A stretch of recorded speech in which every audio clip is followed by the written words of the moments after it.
Welcome to the Emotional Horsemanship Podcast.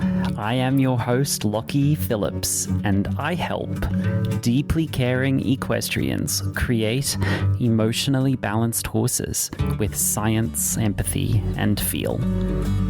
This podcast is a safe place for anyone who desires a better future for horses and for the equestrian lifestyle.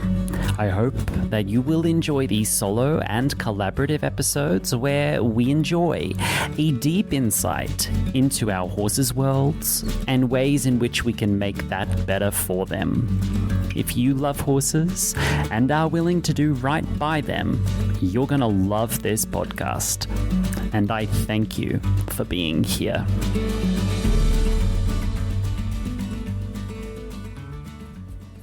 Okay, guys, so my guest for this episode is Felicity Davies. Felicity is a horsemanship coach and horsemanship mindset mentor, or equestrian mindset mentor, based out of South Australia. So we have that Australian connection. We are both of a similar age and we share a similar dream for the future of horses. And yet both of us, despite our commonalities, come from very different places towards the horse. In my opinion, the conversation that we had for over an hour is nothing short of medicine. It is everything that I want to see more of in the equestrian community, which is two people who share many commonalities, but also many differences, coming together, setting those differences aside, and having really clearing, cleansing, healing conversations. In my opinion, Felicity brings a level of grace, intellect, balance, integrity, and humor to her journey, her story, and her reflections on it. And I was nothing short of blown away by her in this interview. So, thank you, Felicity, if you're hearing back, for joining me. I can't thank you enough, and I really hope you enjoy this conversation, and be sure to check out the show notes to find out where you can get in touch with Felicity herself. Felicity Davies, good morning, hello, and welcome. Good morning. Well, good afternoon in my time, but we're doing this podcast thing all over the world, and I'm really happy to be here. We've just said this off the record, but I'll repeat myself on the record. You had me on your podcast in early 2020, and my life was very different at that time. And yet you saw me and invited me onto your space to share who I was with the world. And you were the first person to do that. We could say early adopter. And that conversation with you was the first time I felt like I'd gotten traction anywhere. It was the first time like I felt like I was being heard or listened to by anyone else for a very long time. And it was the beginning of a snowball effect for my own business. And it's your fault. You started it. And I want to thank you for that, because the gratitude's always stayed with me. It's always stayed with me. So it's a real full circle moment for me to be able to sit here with you. Here I am in my pajamas in my office, in my dream farm. Perfect. I mean, you manifested an incredible property. Like just thinking about how much has changed in the past few years. Insane. Like, so cool. Insane. I'm in my mind, I'm still that guy back there in the dust, like working way too hard for way too little. But this is not about me. I just wanted to say that off the bat. This is about you. Now I'm going to start with a pretty broad question. Felicity, who are you? What do you do? And how do you do it? Okay, who am I? I think where my heart wants to go is I just want to say that I am Felicity Georgia Davies. I am an Australian with a Greek background, so I'm a Greek Australian who doesn't really look Greek, but I'm owning it. And The technical term, I believe, is wog. I believe is the technical look, term. if you would see That's the that side of my technical term. family, complete wog, owning it, love Love it. it. Love it. So that's me in a whole. And I think I am interested in so many different topics. My dog is howling in the background, so bear with him. That's all right. We've all been there. I speak into so many different topics, and this question is something that's interesting, and I'm sure you've probably felt this way, being a business owner and titling yourself and being like, how do I caption this in a 150-word bio or whatever it is? But at the moment, I'm calling myself a horsemanship mindset. Oh my God, horsemanship mindset, intuition, and business mentor. And I weave in loads of different modalities to support equestrians all around the world to take their relationship with their horses to the next level and take their relationship ultimately with themselves to the next level in whatever capacity that looks like for them. And so who am I? What was the question? Who am I? What do I do? I'm already butchering this. What do you do? What do you do? And how do you do it? The point is not to answer the question. The point is to start to hear you say something. So you've answered who you are. By the way, the Greek connection, I wasn't aware about you. And I grew up in, suburban Melbourne, which I saw more Greek and Italian and Macedonian people than I did, quote unquote, the white, blonde hair, blonde, blue-eyed Australian stereotype. And I was babysat by my grandparents' Greek next door neighbors, which are essentially extended family, Pam and John Chavez, who Pam recently passed away, but I was babysat by them so frequently that as like a 4, 5, and 6-year-old child, I spoke fluent Greek with them in their home. Oh my and goodness. I had no idea. It's interesting. And the reason why I brought up and I emphasize the Greek part of the Australian is because that's something that I haven't really identified as strongly with. And I don't speak any Greek.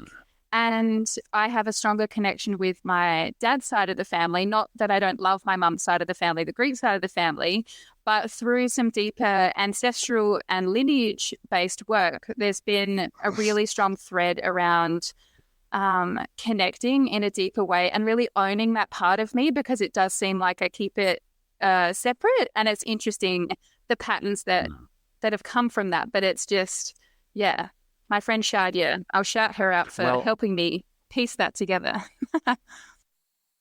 The South Australian, because you're in South Australia, yes. The South Australian climate is very, very similar to the Southern Mediterranean climate. Have you ever been to Greece? No, I haven't. I need to go. I had like a 4-week holiday in Greece in 2015. Oh my God. One of the things about Greece is that compared to everywhere else in Southern Europe, if you're in Spain, if you're in even Italy, in some places, there will be the tourist trap restaurants where only the tourists eat. And they're selling, quote unquote, traditional food, right? But it's all overpriced and it's like a McDonald's.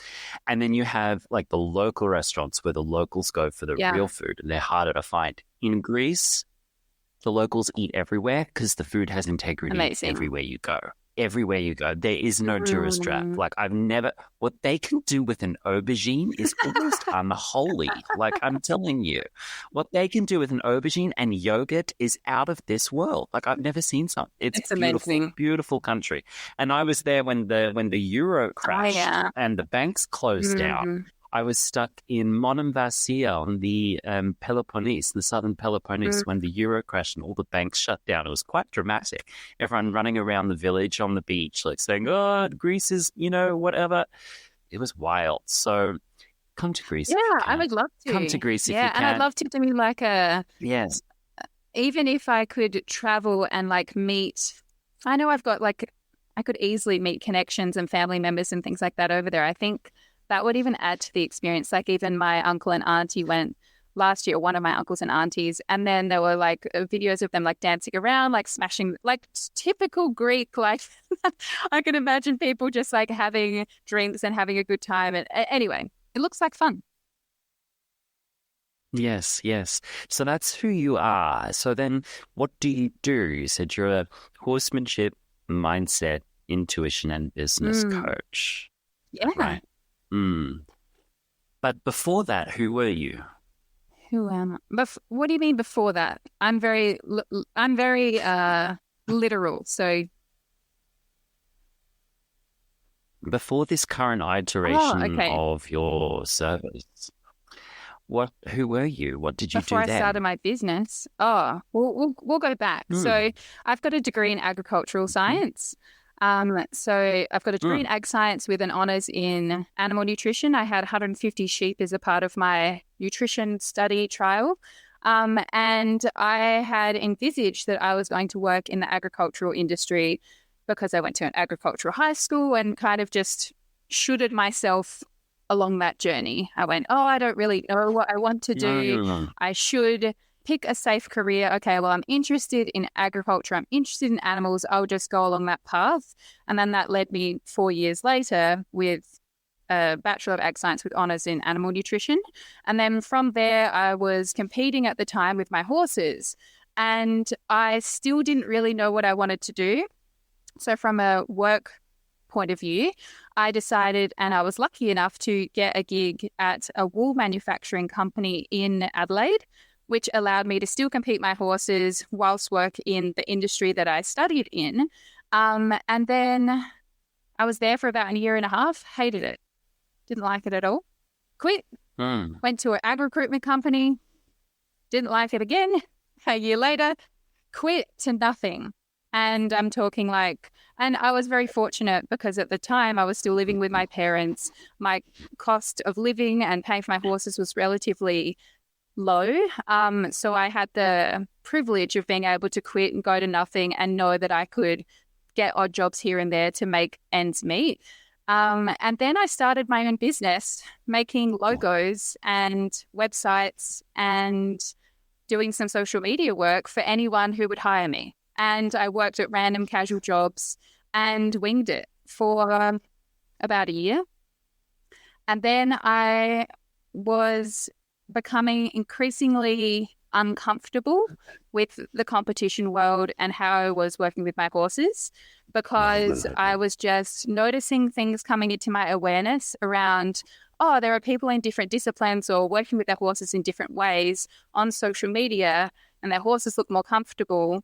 Why are my horses not as comfortable, even though they're probably on the better end of the scale?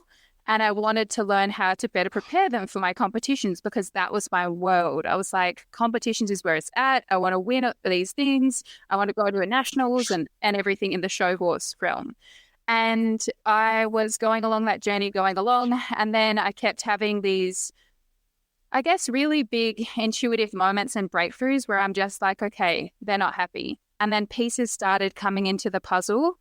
And then I realized I wasn't happy and it was just a whole thing. And then I ended up going overseas for nearly a year. See, I was aware of your storyline around the competition world with horses. I was aware of that. I didn't know you had a degree in ag science. Felicity, you've been keeping this quiet from me. There you go. No, it's so nice. That's why I'm asking these deeper questions because, I'm constantly surprised to hear the past people have had. And I'm also hearing you describe all the parts and pieces, almost like each ingredient that you are fully realized with today. You created each ingredient one bit at a time, and then it all coalesced into one true vision. When did the intuition stuff begin? I mean, you just alluded to it, but when did that that only really kicked off in, not last year, the year before. So, but it happened quite quickly. So it's interesting because I just recorded a podcast earlier today about animal communication. I was kind of going over this story, but basically what I found interesting is when I started my online business in 2020, I very quickly started to manifest some clients that were very spiritual and very connected with animals and explored animal communication and deeper sort of connected work in that regard. And in my own naivety at the time, I was working with a modality called neurolinguistic programming, and I was guiding them through quite deep healing sessions and really profound healing sessions that they would share with me. And they'd be like, oh my goodness, I've done all these other practices with quite prominent spiritual figures and done all these courses, and this has been incredible. And I'm just like, okay, cool, like amazing, like I love this, like love this for you, love this for me, this is great. And then early in 2022, the seed was planted because I could always imagine, I was like, wouldn't it be cool if before I started a 3-month program with someone, if at the beginning I could connect with their horse and I could get messages from their horse and kind of get a deeper insight there to create an even more profound transformation. And I was like, that would be really amazing, but I don't think I can do that. Like I just had ruled that out of my mind because I had assumed that from an animal communication standpoint, you had to see things in a very visual way in terms of pictures and movies. And often the people I had spoken to that had this gift, they were also deeply connected to it as a child. And for me, I didn't really have memory of that. So then I began to go, oh, okay, well, I've got these beliefs in my mind around intuition and what it means to connect in a deeper way. And then I ended up getting to the point, and one of my best friends is actually all of my really good friends are incredibly psychic, whether they admit it or not. And I just, seemed to manifest these people in my life. And then Dr. Tracy Rainwaters, who's a former client of mine, she was running an animal soul channeling class. And I was just like, why? I would just do it. Like, let's just see what happens. Like, who knows? It's one class, a couple hours. Let's just go for it. And through the class, and Trace is incredible, we did a group practice and connected with a few animals. And I was finding it quite easy to get messages coming through. And then I realized there was a way that I could practice connecting with animals with the clients that I was already working with. Because what I had noticed in others that had cultivated this gift, they had practiced a lot with people and were able to kind of validate the messages coming through, but also connect in a very open way in the beginning where there was no bias or no kind of like no initial connection with the animal on a physical way. And that's really what I had to dive into to prove to myself that, no, this is legit, this is real, because you don't know anything about this animal, you don't know anything about their person. Let's go in cold, see what comes through, and then see if it's validated. And as I started to do that, all of the messages were validated. And I was like, this is insane. Like, this is crazy to me, and also like super fucking cool. And then from there, I felt drawn to this 3-month intuition program to dive deep into reading energy, like reading chakras, exploring different healings. And it was just this insane spiritual process, awakening experience. And I realized that I think I've been reading energy and very deeply connected to my intuition for a long time. I just didn't realize I was doing it. And I think a lot of equestrians have this breakthrough when they go through an experience like this, because so many people put these gifts on a pedestal, and then when you realize, oh shit, I'm actually doing it, it's quite cool, but also a real mind fuck at the same time. And I hope you're allowing swearing on your podcast, because okay, great. Because as for me, I've been, and I think most people go on this journey, but my journey has been very much one of cultivating self-trust, because I'm someone who didn't have much self-trust in the past. And as I keep going on my journey, all of these layers keep being revealed. And when you get to the point where you're like, okay, I'm connecting with an animal via their name, I'm receiving messages, and they're being validated by someone I don't even know, and I don't even know the animal, oh my God, I can trust myself. And I could have trusted myself this whole damn time. It's like, oh my God, am I a psychic? Oh my God, am I this now? Yes, 100%. Love that for you. I'm so happy to hear you speak Tracy Rainwaters' name. She's someone I want to have on the podcast, and I'm doing a clinic with her at her farm in Washington State in a few weeks' time, really early April. It's just around the corner. You just mentioned something which I think strikes to the core of how you are here in service, because we'll circle back to the last of my big beginning question, which is, and how do you do it? How do you serve people? And I think you've just described that, which is, we are individuals and everyone is an individual, but we don't stand alone when we stand as we are.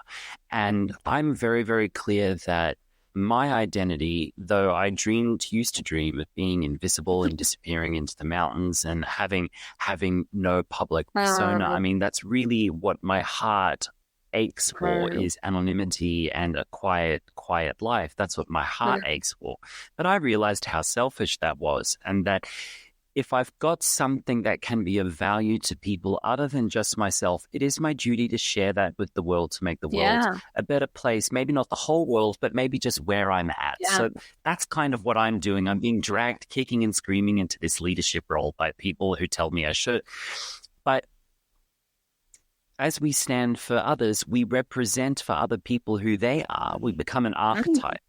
And even that's not like a perversion of our identity to become an archetype. I think you own that. And I think the part of it that I'm hearing you own is, I was the farmer's girl, the second generation Australian immigrant family, blended family from, your dad and your mum's side. And then you were the agricultural girl who fell into a career that you didn't like, you weren't being intentional.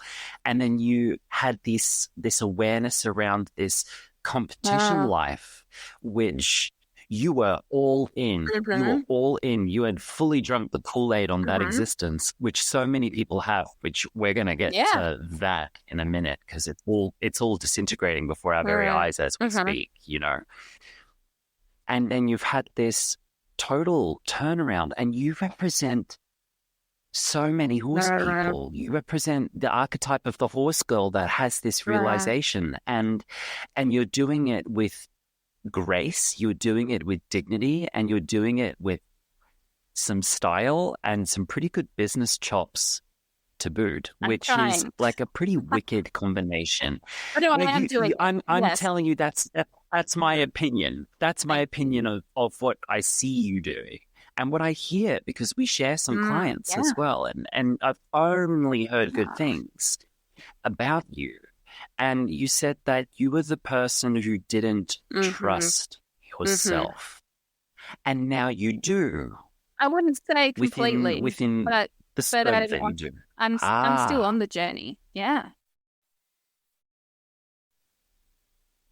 Try to describe for me, if you can, the anatomy and the dissection of the awareness that you don't trust yourself.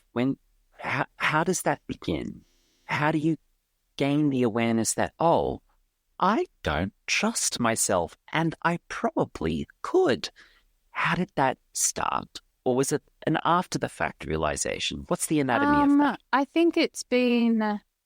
There's a pattern for me that has repeated, and it's just evolving in different layers. Okay, so I'll think I'm at the other end of the pattern, and I'm like, I'm here. I'm good. And then I'm like, oh, fuck, I'm here again. So basically, for me, quite early on in my childhood, I developed this narrative around doing what everyone else wanted to do.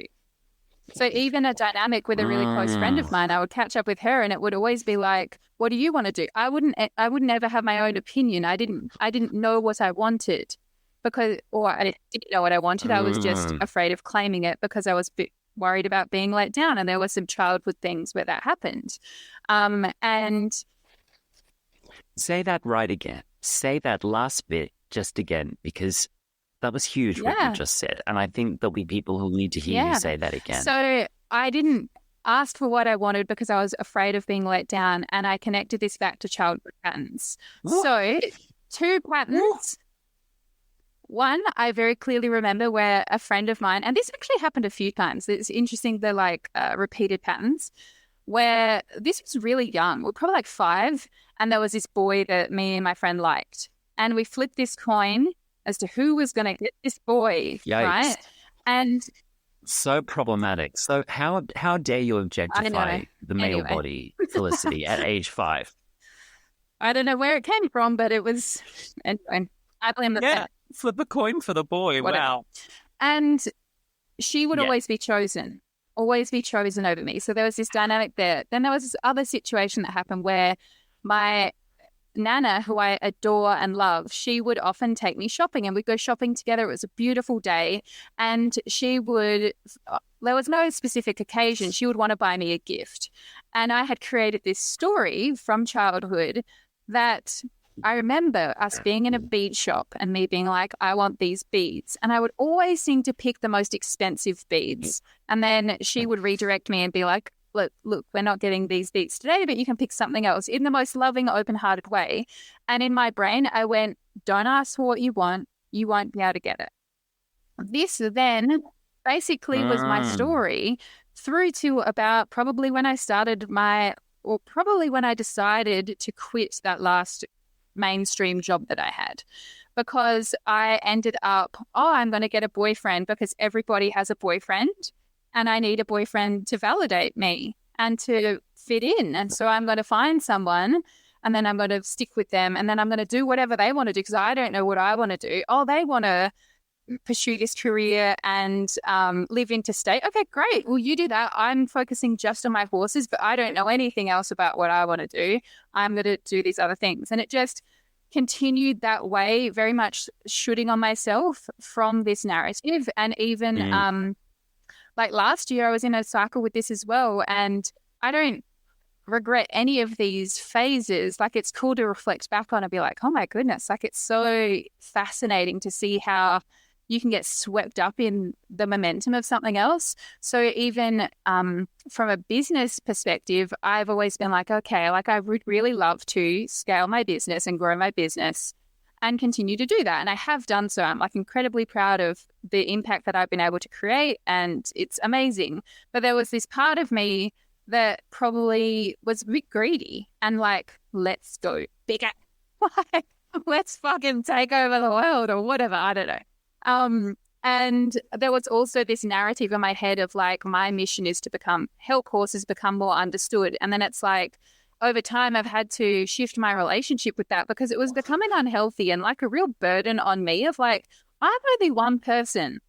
Anyway, I'm throwing a lot at you here. But last year, I just got in this dynamic because I was seeing a lot of people who were having a lot of impact in a different industry and making a lot of money as well. And yeah, just being able to kind of continue to grow and scale. And they had a particular story around like, you need mentorship, you need long-term mentorship, and you need to invest a lot of money in order for you to get that back. So then I was stuck in this cycle and then I've only just come out of it recently. I mean, I was in and out, but like I've been in my own energy since the beginning of the year and fuck, it feels so good. Like it feels so good. Oh my God. Yeah. I recorded with Alexa Linton the other day, one of my close friends in the industry whom I adore, and we've collaborated together for a while now. And she was telling a very similar story about calling her energy back to her body. And at the moment, I subscribe to the Church of Ariana Grande because she's got a great new song called Yes And, where she says, your energy is yours and mine is mine. And I'm like, this is the theme and modality of this year. Everybody from Ariana Grande down to Felicity Davies down to little old me in Spain, we are saying, you're not entitled to what's mine. I'm calling it all back. I am rescinding anyone else's entitlement to perceived access to what belongs to me. It is mine to give, not yours to take, and I would never take from you. And it's a very modern, of this time storyline of our generation, of our movement, to call everything back into ourselves. That's so. I'm seeing a trend here. It's trend alert. Call it back home to your body. Such a big trend, but also, do you follow astrology? Not really. I mean, I've got some crystals over my shoulder here, and I'm aware that I'm in Aries. So, but that's about where it starts and stops. So Pluto, the planet of transformation, has just moved into the sign of Aquarius. Aquarius is all about evolution, uniqueness, authenticity. And when Pluto was last in Aquarius, it also brought forward the French Revolution, like lots of big shifts to really get people to stand in their power and own who they are and own them. So anyway, it's cool to see the different threads happening and like woven together amongst what we've just shared personally, but also amongst the horse community and all of this stuff coming up to the surface. I'm not blaming Pluto. I'm thanking Pluto for helping with this change. So anyway. I'm exceedingly open to the concept of astrology, but I also approach it with a healthy dose of skepticism because I don't know. I think there are a lot of things that we can attribute to it, and there's a lot of correlations there. I know that Mercury likes to really fuck my life up every now and then, but I also think there are people who maybe have a problem with asshole behavior and they blame it on the planet. Yeah. It's like, no, Brenda, you're just an asshole. Like it's not the planet. Totally. Anyway. So speaking of transformation, I'm hoping you're going to be able to lend some grace to this next line of thought with me. In the last 2 weeks, where we're recording in the first week of February 2024. But in the last sort of 2 weeks, almost every day or every other day, if we're watching social media, some other new, egregious, appalling piece of evidence has arisen to the public's eye in regards to the state of modern horse training. Across disciplines, across the world, be that from the Heldestern dressage issue, which from there, and then at the moment it's Cesar Para, who's just had his horses seized from him. And though everyone knew for 15 years that this is how he was working, and there was an issue with Clinton Anderson this week with a horse having a total collapse at a clinic, and hundreds of people stood by and did nothing. And this is coming to light now, but you and I both know that this is not surprising, and this is how the industry has often operated, particularly at its upper echelons, for quite a long time. And what we're seeing now is a continued building and snowball effect of momentum around questioning of all of this. And I've been known to advocate for horses. I know that you have too. And both of us have very different ways to do it. I'm of the belief that we need all kinds of voices to this conversation. Everyone from someone like yourself who has a very elegant approach to someone like Shelby Dennis who is not afraid to fight dirty with people. You know, I think we need all the voices, all kinds of voices, all ways of approaching this issue from a four-dimensional direction. But I don't know. Are you willing to share any kind of thoughts with me about all of this? Yeah, so it's interesting because I've been contemplating it quite a bit around how it's come about. And it's just interesting to see both sides of the conversation where there's people coming at it from a very objective welfare standpoint, calling things out. And there are people coming at it from the other end that are professional riders or heavily in the competition scene or associate with that, thinking that they're being bullied. And that it's just interesting to see both sides and interesting to contemplate on the subconscious programming that each group has, because, and I made a post about this recently, in reference to that, like, yes, there, of course, like the video of the horse like trembling on the ground, laying down is fucking like makes me ill. The horse with the front legs tied to all of that, like disgusting and appalling and ugh. However, in the scenes where there's like the horses being hyperflexed, or perhaps there is someone calling out a high profile dressage rider for like, how did they get this percentage score and whatever. I know me back in my competition way of being, if somebody had made a comment to me that that my horses were stressed or unhappy, I would have taken it personally, and I would not have understood where they were coming from. And probably with the level of consciousness I had at that time, I would have also probably like been like, oh, well, I don't want to ride like them anyway.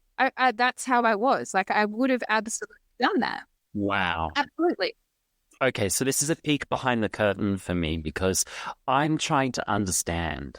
I'm really trying to understand people who are blind to the suffering of their animal. And then when someone even calmly and intelligently says, your horse is stressed, let me show you why they're stressed, and let me show you the proof that they're stressed, that person will go on the attack and offensive because they're hurt, rather than go, wow, let me put myself to the side and consider the animal. I'm trying to understand that person, and I struggle with that. I really do struggle with that. And you're saying, I think you're saying that you were that person, not now. Like, I remember doing many things to horses where, like, even if I knew it was wrong, if somebody, it was tricky, because at that point in time, even if someone had said, actually, I was probably the only person who. Actually, no, there were people around me. We all knew it was fucking wrong. Let's be honest. Like, everybody probably, well, okay, I'm not going to say we all knew. There were people that knew it was wrong, but it was like, we have to do this in order to do this to get the horse in the ring. It was a necessary Exactly. evil. So it was like, okay, we have to do this, and because we don't know another way, let's just get it fucking done. Okay, but then at what level do we start to have the other conversation and just take that line of thought for 3 more dot points, 1 more semicolon, and go, oh, we have to do this to get into the show ring, but do we have to get into the show ring? Why do we have to get in the show ring? Why do we have to sacrifice the integrity of our animals' welfare in order to go compete? What's so important about competing that it is worth that we are able to justify and rationalize taking the animal both at an individual and at a species level and throwing them off the edge of a cliff and saying, well, you're here to serve this means. And why was that conversation? So I think there would be varying degrees of like how far people are willing to go in terms of how much discomfort they're willing to put their horse through. For example, for me, I never felt comfortable lunging my horses for hours on end. I still lunge. Hang on. That happened? Are you serious? Like lunging horses for hours on end. Let me put it to you this way. At the Royal Show... Yeah, roll it back, because I am not of this world. I am not of that world. So you're going to have to spell it out for me. At big competitions, right? This is just in a state level competitions or national level competitions in the show horse world anyway. And I know this happens also in the UK. In Australia. From what I've heard. But this is in Australia. There were people that I was receiving lessons from that would lunge horses for 4 to 7 hours a day overnight. I'm turning to my invisible self sitting next to me, and I struggle to believe that is true. I know of vets who do this. Okay. I say this respectfully. What the fuck? Even what the fuck? With some of them, it would be as simple as, oh, well, if I don't do this, then they're going to muck up their trot canter transition in the middle of my workout. I get that. I get that. And that sounds very, very nice. But even if people speak up about it, at the higher levels, they've got ins and outs everywhere, and it just is water swept under the rug, like you see it in the main, like in the media at the moment. It's just what it is. I think is a monument and a testimony to the problem with the human brain. Like, in my limited research so far in the way the human brain has evolved in divergence from the other mammals is that we have this heavy prefrontal cortex that started with a self-awareness. Well, the whole brain started with a self-awareness, but we built one level of abstraction on top of an emotional brain. And then the prefrontal cortex added another level of abstraction on top of an emotional brain, and then another level, and then another level. And what we have is this mushrooming effect of layers upon layers upon layers, where the brain has passed through all these gates of abstractions and rationalizations. And what it does is takes us far up the proverbial garden path, far away from empathy, where we get situations occurring, and this is maybe an egregious analogy, situations such as the Holocaust. And I speak as someone who lived in Poland for 8 years and went to Auschwitz-Birkenau, not once, not twice, 3 times. 3 times I visited that concentration camp. And you stand there and you realize that, and you stand at Auschwitz and you see all of the barracks. You can stand, and for thousands of meters, the barracks line up within a millimeter of each other. And you're like, someone had to survey this. Someone had to come and survey this land and plan this out. This was not emotional. This was not in the heat of the moment. This was not a crime of passion. This was a crime of cold, calculated, rational, intelligent, planned, extremely methodical, and extremely emotionless. And I put it to us that if these people were connected with the truth of the emotional brevity and gravity of what was occurring, that people would have said, hang on a minute, there's something wrong with this. Absolutely. I see something similar happening when we have a situation where there's a horse being lunged for 7 hours so that their canter transitions are superior, and people sit around in some sort of bizarre, wacky, like intellectual circle jerk to tell each other that everything's okay by doing this. What is going on? And then they turn around and they see me people like me going crazy for it, and they call me crazy.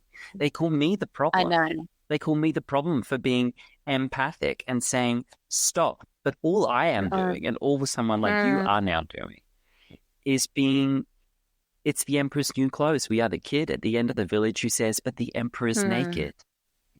The emperor is naked. And everyone's saying, can't you see the clothes? Only the smart people can see the clothes. It's like, no, we've all been taken for a ride. This is a monument to the problem of the abstract human brain, which is only 4 million years old compared to the hundreds of millions of years old that our other parts of our brain are. It's like this new computer that's been installed into our system is still needing, it's like Windows 95. It needs several upgrades. It's still glitchy. It's not well connected to the rest of our body. And what I think you stand as a prime example of is someone who was in that place and reconnected your system through intuition and went, oh, I get it now. I am fully connected. And what happens after you connect? Take me through the anatomy of that moment when you have that realization. Let's take a break. If you'd like to learn more about emotional horsemanship, but you'd like to do that on a budget, I'm going to recommend you to come and join me on the Emotional Horsemanship Video Library. The cost of living is skyrocketing, hay prices are going up, nothing is getting cheaper. And so, as a professional in this industry, it's really, really important to me to hold firm onto affordability options and accessible options for people who would like to expand their learning and who would like to give their horses better lives, better horsemanship, better training, but also horsemanship that treats themselves and others in their community better as well. So I'm doing that with the video library. There are 3 affordable options that give different benefits to subscribers, and it's really, really affordable. Subscribers to the video library can expect 2 new upgrades there every single week, plus well over 160 existing videos for you to explore. But these videos aren't just chaotically assembled. you can explore collections where these videos are organized into categories underneath specific subheadings for you to explore. There's a wide range of content there, all of it educational, some of it also entertaining, I might add. So if you'd like to explore the Emotional Horsemanship video library as the most accessible, easily accessible option to begin your emotional horsemanship journey, please go to emotionalhorsemanship.com and click on the tab which is titled Video Library. I hope to see you there. Now let's return to our fantastic connection with Felicity Davies. Do you connect? Take me through the anatomy of that moment when you have that realization that, oh my God, what am I doing? What happens next? So I think there are a lot of practices that I did for a long time that never felt right. For example, like twitching horses to clip their ears out, like clipping their ears out doesn't make any fucking sense anyway, but whatever, it was just a part of the thing. Like, what else? The lunging horses for long, like I didn't lunge them for hours, but I did lunge horses for longer than I would feel comfortable with now. There was like twitching the horse's neck to get them to stand at the mounting block. There was like a laundry list of all of these things that kind of added up, and just being quite hard on the horses in some situations to, I guess like achieve some sort of result so I could continue on. And anyway, it's just a laundry list of things. So for a long time, these things never felt good. But I think for me, and you've got to remember, I didn't start, so I'm not from a farming background. I'm from the city, and I started riding when I was 12. And then shortly after I started riding, I was very much inducted into the show scene because that's who the woman I was having lessons from, she's in the show scene. So then it was very much like me woven into that path. And as someone who didn't have a lot of confidence and lacked a lot of self-trust, it was like, oh, okay, well, this is the path we take. I love horses. Let's just go on this journey. And then you kind of follow this path that's been laid out to you in front of someone else. And because there's nobody else doing anything differently, you just accept the way that it's been done. For example, I wouldn't have thought twice if someone said about, and you might be shocked by this, if someone said that they were starting a horse under saddle and to teach them how to respond lightly to like lateral flexion bit cues, they're going to put the horse in the stable and they're going to tie the bit to the tail, and they're just going to get them to stand in the stable for hours like that, and then they will learn. Like for me, I would have been like, that's kind of fucked up, but okay, because that's just what you do. And there was just this continuation of things. So there was always this part of me that was like, that doesn't sit right, but that's what the professionals and those older than me are telling me to do. So I guess I just have to do it. And at that point in time, I didn't have outside influences or they weren't easily accessible in terms of like supporting me on a different journey. So for me, it was in 2017 where kind of my eyes opening to all of this came to a head, because there were many different layers to it. Number one, it was your Saturn returns, because we're a similar age, aren't we? I think so. We're a similar age. So that 2017 show was wild. Yeah, it was bad. Yeah, mine too. So basically what had happened was I was sold this horse who I adore, my horse Bruce. Now, I was working with a top show competitor at the time, and I was told that this horse was going to win everything. So I was told, he's going to win everything. This is the horse for you. I was sold an off-the-track thoroughbred that he probably got quite cheap for $8,000 the next day. And I was like, oh my God, this is a bargain, because he sells horses for 20 grand or whatever.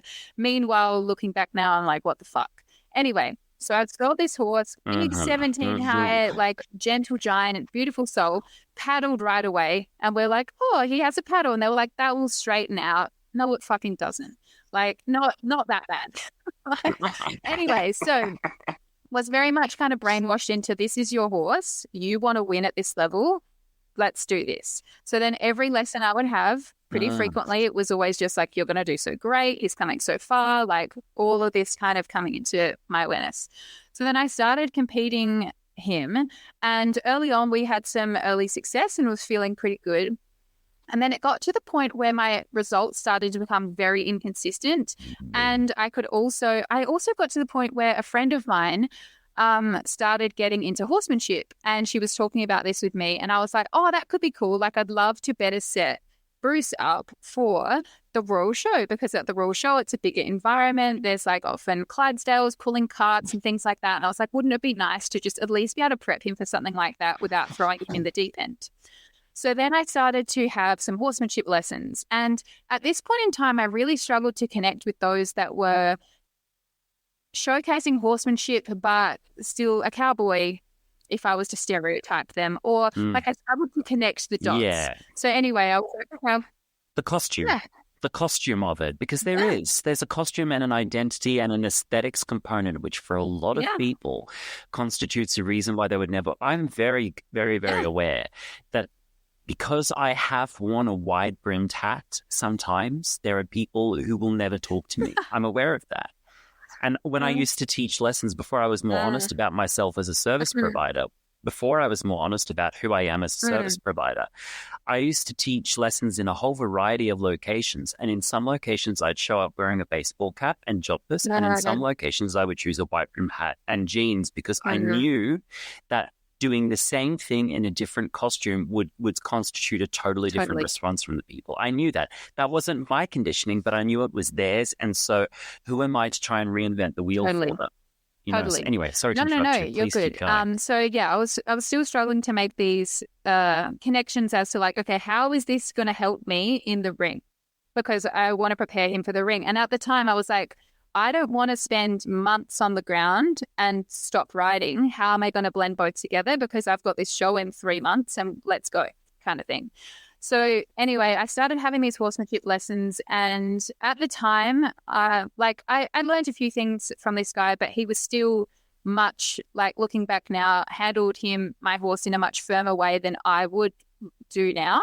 And then I ended up having a lesson where we were like, okay, let's take things to the next level. Let's prepare him for these bigger environments. So I went to this indoor arena, and he was riding one of his horses, carrying this Australian flag around.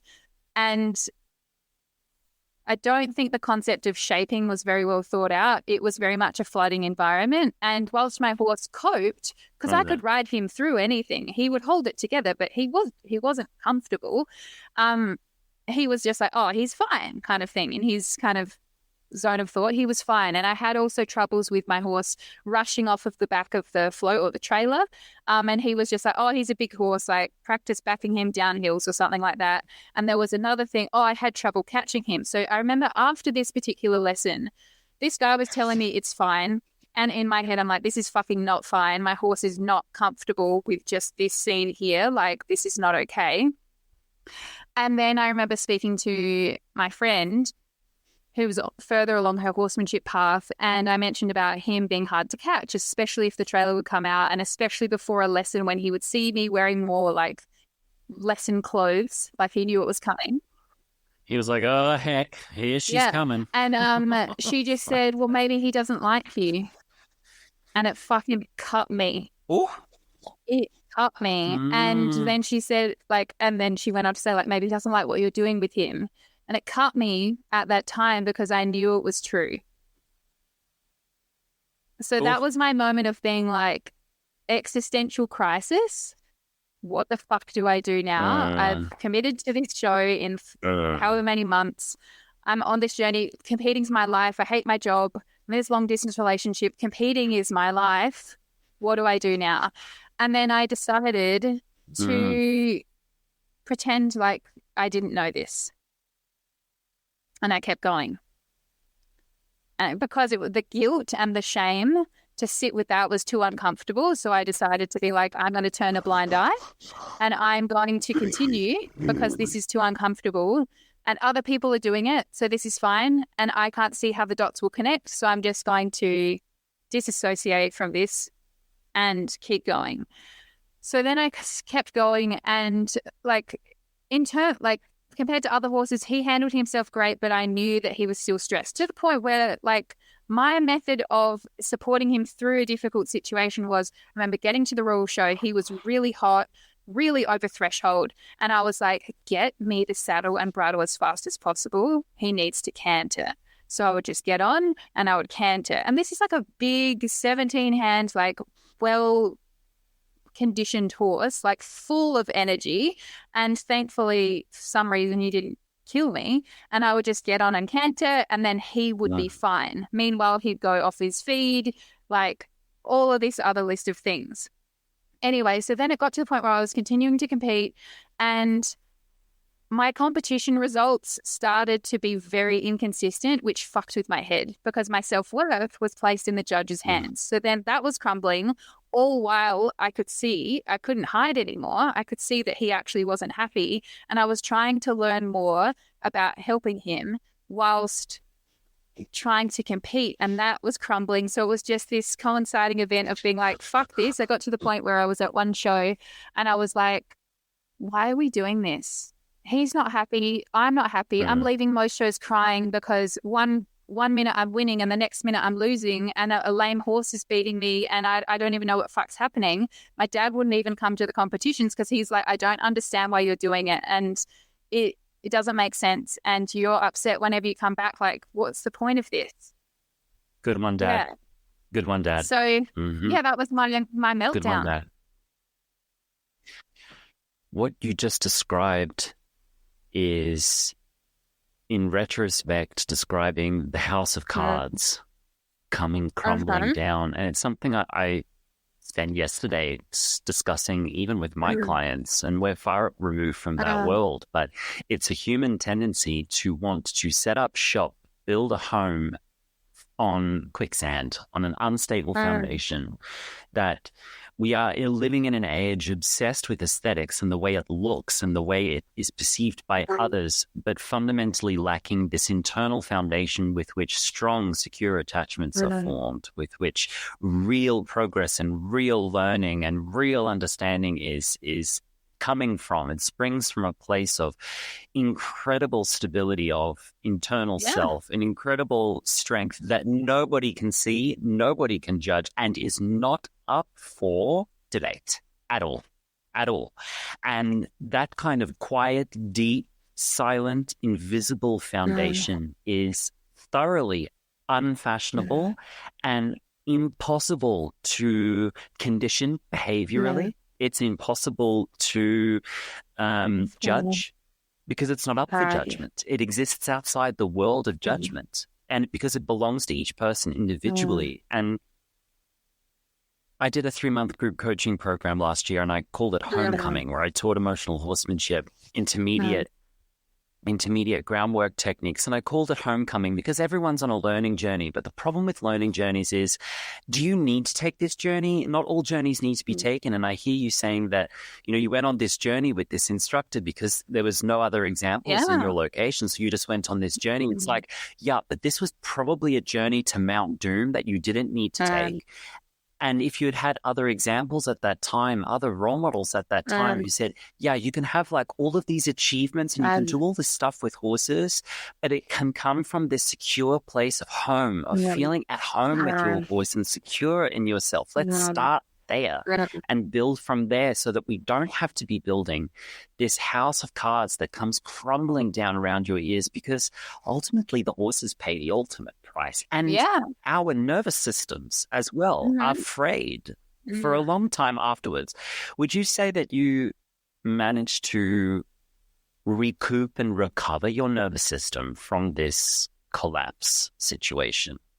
Oh, yeah, but it took a long time.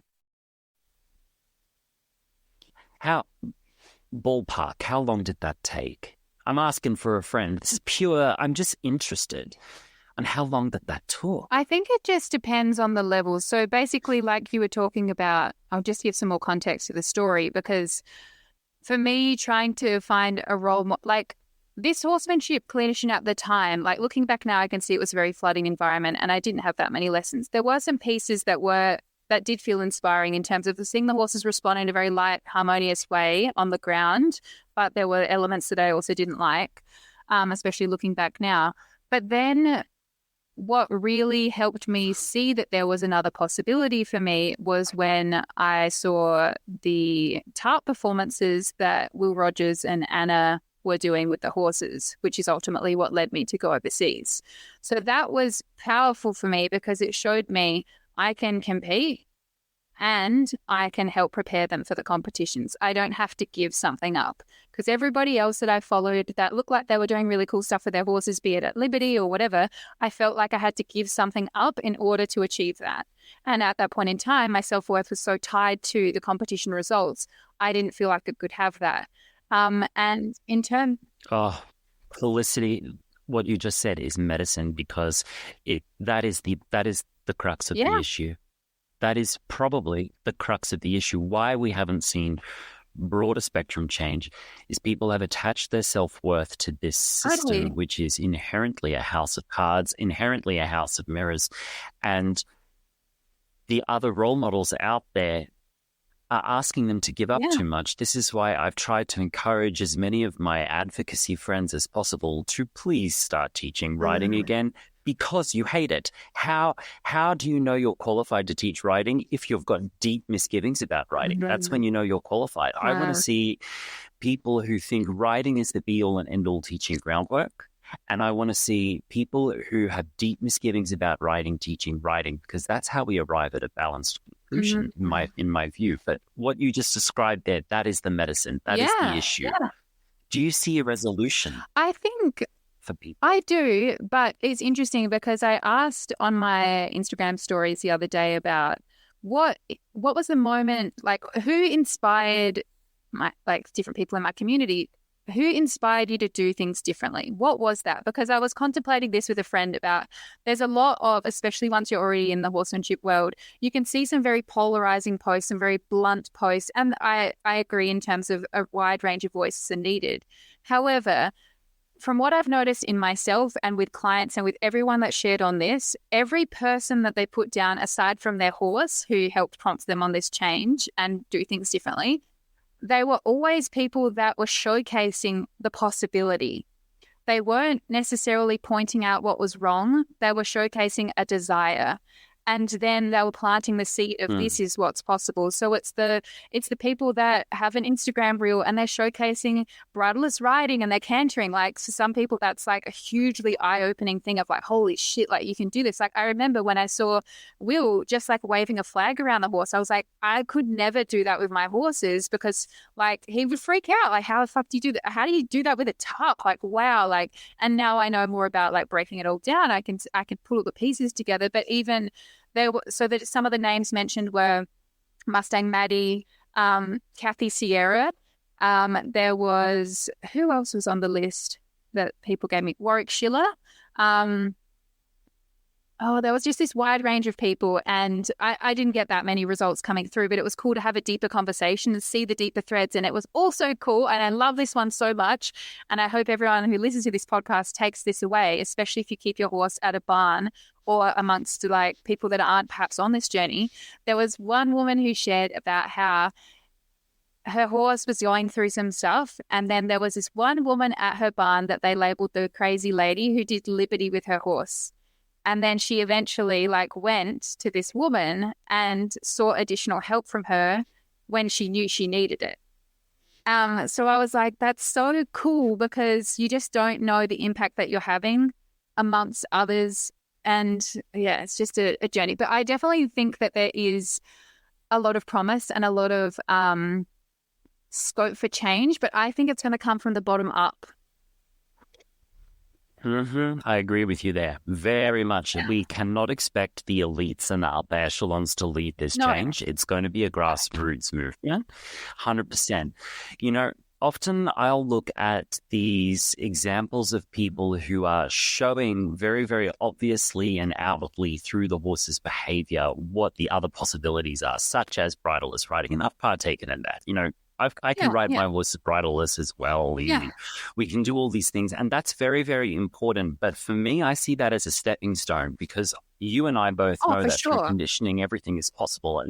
And that doesn't mean the horse has had a good experience to arrive at that place. And I think that's a great stepping stone. But my vision over here is to really say, okay, great, yes, 100%, let's keep it moving forward, because we can't get stuck on let's make it look better, because I think that's still the same human condition from the competition world, because the competition world's always like, how can I make it look better? And we've just taken that, sometimes, some of us, not everyone, have taken the whole concept of let's make it look better and just put a different hat on it. Let's make it look better. Instead of using a stick, I'll use something else. Instead of using, a lunging, I'll use a flag or whatever it is. And I think that that's a good step, but I think it's still simplistic, and we need to be encouraging people as much as possible, as quickly as possible, to return deeper to the more ancient layers of their brain and empathy where the truth resides. And that is, can you look at your horse and feel them? Period. Can you look at your horse and understand their experience, regardless what they're doing? I mean, we can see horses in a competition ring and they're genuinely happy to be there, because the problem with making it about behavior only, in my view, is that we then run the risk of throwing the baby out with the bathwater, which is very much the story of human nature. I don't want to see competition thrown out the window. I just want to see it done better. I would love to turn on the television and watch competitive riding and not be wincing. And I think it's very important that we have positive examples of people who are showing it different. I mean, because you're a business coach as well. And I only learned this recently, that you'll have a client who is problem unaware. They're not aware of their problem. And that our job is to first get them aware of the problem so that we can give them a solution. And before we can show solutions, we have to help them understand that there's a problem, because otherwise the solution's dead in the water. And so I'm very, very humble before people like my friend Shelby Dennis, who is not afraid to get her hands dirty and speak critically about problems, because we need those voices, because otherwise no one is aware that there's a problem. And that's the problem, is the lack of awareness. That is the problem. I think it's an interesting, I definitely agree with what you're saying, but I also think, yes, there's problem awareness, yes, there's solution awareness, but if we think about shaping out, going, okay, if someone's heavily entrenched in a competition way of being, and perhaps they're treating horses in not the best way, for even when you mentioned about like, wouldn't it have been great if you come across like a great role model, like somebody like yourself, to really help me come back into my body? I wouldn't have thought I needed that. I would have thought I was fine. No, I'm not the role model for that kind of person, and I'm very clear about that. You are, though. You are, though. So even in the last 2 weeks, I've had someone come to me who I discerned very quickly. They came through recommendation, through third-party recommendation, through a colleague. And I said very, very quickly after listening to them, I said, look, I'm not sure I'm the right person for you, because I don't want to blow your life up. Because if you start working with me, I'm going to be asking a level of listening between you and your horse that I don't think you're ready for right now. So that's when I would refer them out. And I have referred people like this to you before, because you are the role model for that person, because you understand them and you've been there. I'm not the role model for that person, and I don't want to be, because I can't even get to the place of understanding of lunging a horse for 7 hours for any rationalization. I'm not rational enough to be that person. I can't. I just can't, and therefore I can't serve the people from that place. They can come back to me at another time when they're further along their development. So that's what I mean when I say we need all kinds of voices, because we have all different types of problems, and so we need all different types of service providers accessing people from 4 dimensions. And that's why I really believe that not only is the change in horsemanship and the equestrian world, not only is it important, but it is potentially lucrative for all of these coaches and trainers out there to understand who they can serve and then serve them. Because even from my perspective around earlier on when I started my online program, I was very much focused on the competitor archetype, or somebody that was very much into mainstream ways of doing things. And as I've gone on my own personal journey, because at the time I was still competing a mare of a friend of mine, and I was still very much able to showcase that, and I was in that world. But then when the layers even came off from me moving out of that way and having more autonomy over, okay, now it's just me and my horses, what do we want to do? And recognizing I need to really pull back here and really just continue my deconditioning process, because it was so much like there was just so much guilt and shame around, like, oh, I should do more with the horses, or like I used to be able to do X amount in the past and now I can't, or even just feeling like it wasn't enough to just hang out with my horse. Like all of these layers had to come through. And as I've gone on my own journey through that, I notice the reflection in the clients that I tend to attract. And there'll be still some people that come out to me here and there that perhaps are still competing, but it's generally when they're already working with another horsemanship clinician that has more of a competition background and it's not working. And then somehow they find me through that realm, but they're still willing to do the deeper work. So I agree with you in terms of there needs to be more people kind of putting themselves out there, because in my heart, my ideal client that I love to serve and work with, like that fuels my soul, isn't someone that's competing anymore. Not anymore. Exactly. Not anymore. And I think that's really important. And I think there's going to be potentially another podcast with you discussing business, because I think as service providers, we are allowed to evolve on who we serve and who our quote unquote niche is. And we should, and our clients need to allow us to be human beings who change who we wish to serve and how we wish to show up. And you know, as much as I know, that there will be a core group of clients who are like, love you, love this for you, I'm with you on wherever your evolution goes. And then there are some people who step into a chapter of your service, and then when you evolve, they'll step out. And I think we need all voices lended to this change. And your voice, I'll say it again, your voice, in my opinion, is hugely important. And I continue to refer people to you. If someone needs to or wants to learn desensitization in a way that I can co-sign, because there are very few ways in which I can co-sign that, I refer them to you. If someone is coming from the competition world and is got one foot in that world and one foot in the questioning realm, I say, please speak to Felicity. She's been there. She knows the steps. Yeah. She knows the steps. Circle back to me when you're ready to do this other thing that I'm doing over here. But I think it's so important that service providers don't try to be everything for everyone. Don't you agree and with that? I would say, especially with the types of businesses that we're running, like from One Element, there is very much a personal brand part of it. That's a huge part of our businesses. And I think if we are committed to learning and growing and going on our own personal journey, of course, there's going to be an evolution. And what I really notice in myself is my clients represent a former version or a current version of me. Woo. Every day of the week. Felicity. Do you notice that in you? Felicity. I'm giving you like a big no. Well, I'm a dude. No, I know, but just a like gay an dude, aspect. and but no, listen. I get that, but I'm a non-conformist former ballet dancing gay dude with weird horses living in Spain, and I serve primarily women from all over the world. So it's very hard for a lot of people to relate to me. They come to me for different reasons. They come because my intellect or my training methodology or the perspective that I bring or the coaching that I bring, they don't necessarily come to me because I look like them, act like them, or was like them. I might have relationships with my horses that they aspire to.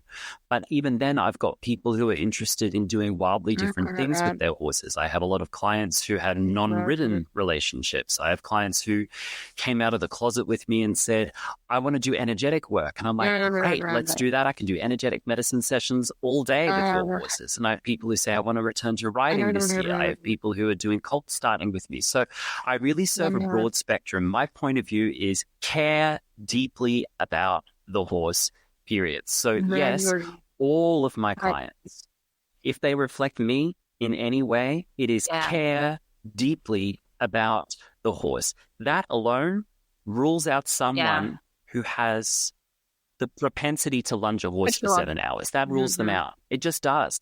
It just does, because those two things actually are mutually exclusive. And unfortunately, though it would be very noble for me to want to reach that person, I would rather CC them to someone who understands them and can speak to them better. Yeah. So stay tuned, because I'm going to write a book. No, it's like I don't really have as much of a relatability factor that you have. Yeah, sorry, we just had a tech glitch. I'm not as relatable because I'm too different, you know? No, so, I can understand where you're coming from, and it's interesting. And I think you're right in terms of my journey and unfolding, especially in quite a short period of time, is very relatable to a lot of people, because I could speak to the different archetypes along the way, and I understand the different phases because I've been in them. But yeah, it's interesting to contemplate and sit with. But in terms of, I'm going to write a book. It's happening. It's going to happen, and it's going to showcase more of the story and more of the evolution. So I really hope that acts as a beautiful starting point for somebody to just, here you go, off you go. Yeah. Beautiful. All right, Felicity, I'm going to start winding down with you. So I'm going to take you through the 3 questions and segments I like to finish with. So the first one, I call it affectionately, what the muck. There is a steaming, we've already been talking about it. Let's encapsulate it. There's a steaming pile of something in the corner of the equestrian industry that someone needs to take a poop shovel to and fling out onto a muck pile. What in the equestrian industry would you like to see mucked out? I would like to see, I'm trying to figure out how to frame this to fit succinctly with this. Oh, you can ramble. I'll ramble. This is a ramble-free zone. Well, what did I expect? Anyway, I will ramble. So what comes to mind is I would like to see the disempowerment of horse owners and their horses be mucked out. Yes. I didn't even ramble. That's a ramble it came to through. you? Because It ended up being good. Isn't that amazing? But that's really amazing, because I asked you a question and you had a moment of block trying to find a succinct response. And as soon as I said you can ramble, the succinct response came through. Every day of the week. This is my life.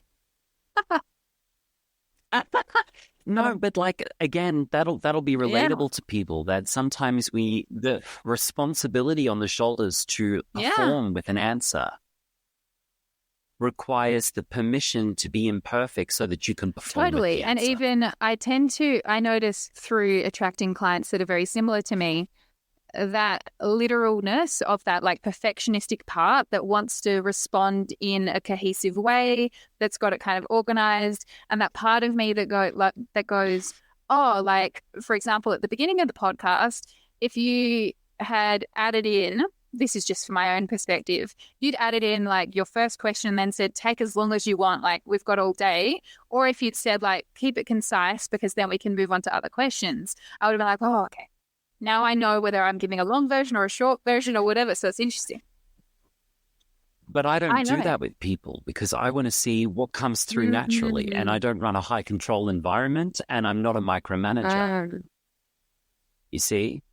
The point of the question is not to give a good response. The point of the question is to start a conversation, just like with horse training. I'm not interested in micromanaging horses. So I'm not interested in micromanaging my guests, you say. But if I discern that someone needs structure to feel comfortable, then I'll step in with structure, which is what I did at the beginning of our conversation. But it is fascinating to see how the ghosts in our machine can stay with us in new forms, because real change is really hard. And I guess if I was to muck out something, that's something I'd like to see mucked out, is the systemic aversion to real change, because it requires many tiny little deaths of identity. And that's tough, but it's made tougher if we encourage people to stake their life on their identity rather than something deeper and more permanent and less susceptible to the winds of change, if that makes sense to you. And I think that's what you're starting to do with the intuitive equestrian program, etc. Okay, so my next segment and question is, with a word like horsemanship, we have a lack of nautical references, horsemanship. So in line with more nautical references, there is a tide of change coming for the equestrian industry. And how are you contributing right now to that tide of change? Well, I think the full ripple effect I will never truly be able to fathom, because I have a wide-reaching audience via my Equestrian Perspective podcast. And I was actually having a conversation with a client about this today, because there's some time where I don't really know the full impact of what I'm creating at the moment. I'm working with incredible clients through a wide range of different Actually, no, I've scaled back a lot of things. I'm in a space of new, because I've got some new stuff coming out. But I've got my podcast, I've got my social media pages where I post consistent content, and there's loads of good stuff for people to be able to action and take out into the world. I've got courses, I do mentorship experiences with people, and I don't really know the full impact of it. Like you shared with me earlier in the podcast, I wouldn't have even known that podcast that we did together was a real turning point in things for you. So It was. Yeah. It was. But I think what I'm hearing you say is that you're so busy doing the tides of change that you don't have the time to zoom out and say, oh, this is how I am creating a tide of change. So that's so interesting, because the ability to zoom in and zoom out is, I think, an underrated skill. Well, it was interesting because I closed down a membership that I was running a couple of weeks ago, and it would have seemed quite sudden to some of my members. And I talked them through my reasoning behind deciding to stop the membership, because I thought it was a really powerful conversation about decision-making and changing your mind and following your intuition. And this is what I teach people, like just embodying what I teach. Anyway, there was one client who said it was really fascinating because I was an idol of hers. And when she shared that, I was like, I just feel like a normal, I'm an idol? Like, what? Like reference in the beginning of feeling like you're still the guy who's just hanging out with his, like, it's such a weird paradox to be in, to be like, oh, someone is referencing me. Is it like, it's fascinating to me. It is weird. I mean, this week I had the second or third time someone tagged me on their social media describing me as a celebrity horse trainer. And I went, sorry? What? I said, what? No, I'm a tradesman and a service provider and a teacher and maybe a mentor and a coach to people.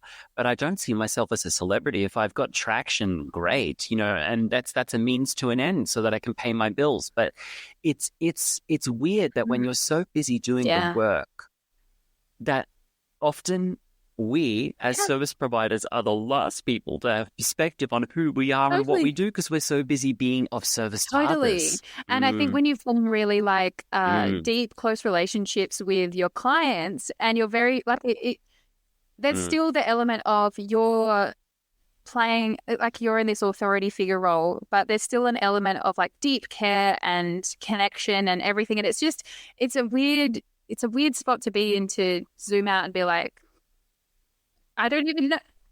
Hang on. When did that happen?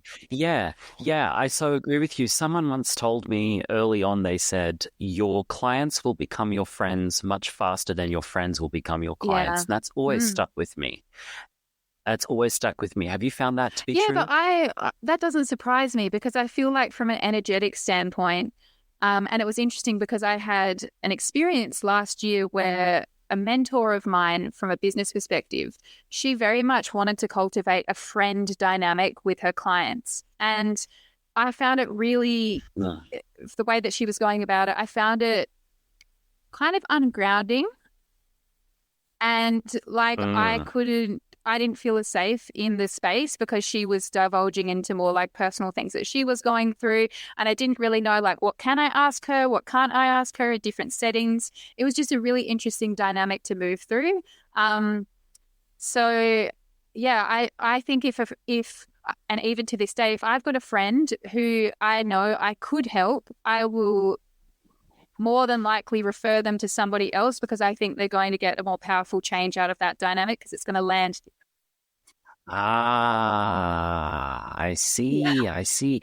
I have an auntie in Australia who works, she's some manager or CEO somewhere in a pharmaceutical company in Australia, and she gives lectures at corporations about situational personalities, and that it is normal that you can lend different aspects of yourself to different situations, particularly in a business context. And I think what you just said resonated with me on that level, that it's very important as service providers that we can be friendly and caring and be safe places, but we still have to keep ourselves distant at some level. And that's a dichotomy to teach connection, but always to withhold one aspect of your connection. And I think that's a discussion around boundaries that's hugely dynamic, and there's a lot of space of exploration there around that discussion of service provider boundaries. I mean, I've started having these conversations with other colleagues of mine about service provider boundaries, because you throw a pin on a map, you'll find an equestrian service provider who's burnt out because they don't have boundaries anywhere in the world. Yeah. It's a problem. It's a silent epidemic, and that's something I would like to see mucked out, is equestrian service provider burnout, because I think that's also holding the industry. Totally. And there's just so many layers to that conversation that we could go in. That's a separate conversation, I think. Okay, so to wind it up for today, I'm going to invite you to take me home. We're all on journeys. Everyone's on a learning journey, and learning journeys are important and positive, and we need them. But if those journeys don't return back home to something, it's not a journey anymore, but homelessness. It's something else. So, Felicity Davies, what is home for you? Home is cultivating space where I can connect with myself and move forwards using the guidance that I've received inside, based on how my body feels, where my intuition is guiding me in a particular direction, and really like connecting with and listening from like the inside out, and from a body to brain connection, not a brain to body connection. And moving from that. Because I think it's very easy to want to kind of contort things from brain to body, but when you move body to brain, and this is something, I'm still evolving and playing with and growing with, but even with my horses, like just that dynamic alone of like, what do we want to do today? I'm hearing the genesis of a new program from Felicity's offerings, body to brain, rather than brain to body, which is where so many horse people are stuck. They get stuck in their heads around their horses, and to start with the body instead. So you're saying home for you is to be in your body, to call it back Yes. in. Yeah. Yeah. I think that sums it up. Yeah. Perfect. Perfect. Well, Felicity, thank you so much. If people want to get in touch with you, let us know. How can they get in touch with you? How can they engage your services, your programs, your offerings? Yeah, Let so us you can know. go to my website, felicitydavies.com.au, check out my Equestrian Perspective podcast, and I'm on social media at Felicity Davies with an underscore at the end, Facebook, Felicity Davies Horsemanship, and that pretty much covers it. Beautiful. Thank you so much. I really, really enjoyed this conversation today. And I have a feeling I might have you back to circle back on some of these other little nuggets that we started but haven't finished today. So thank you so much. And I'll let you get on with your evening. Thank you so much for having me. And I hope everyone listening got a lot out of it. And thank you so much for your time. My pleasure. Okay. Bye. You've been listening to the Emotional Horsemanship Podcast. I am your host, Lockie Phillips, and that was our guest, Felicity Davies. You can find out more about Felicity Davies in the show notes, and you can find out more about emotional horsemanship by going to emotionalhorsemanship.com. Please remember to like and subscribe to this podcast for more information and updates about new episodes that come every single week. I look forward to seeing you next time. Thank you so much for listening, and take care of yourselves.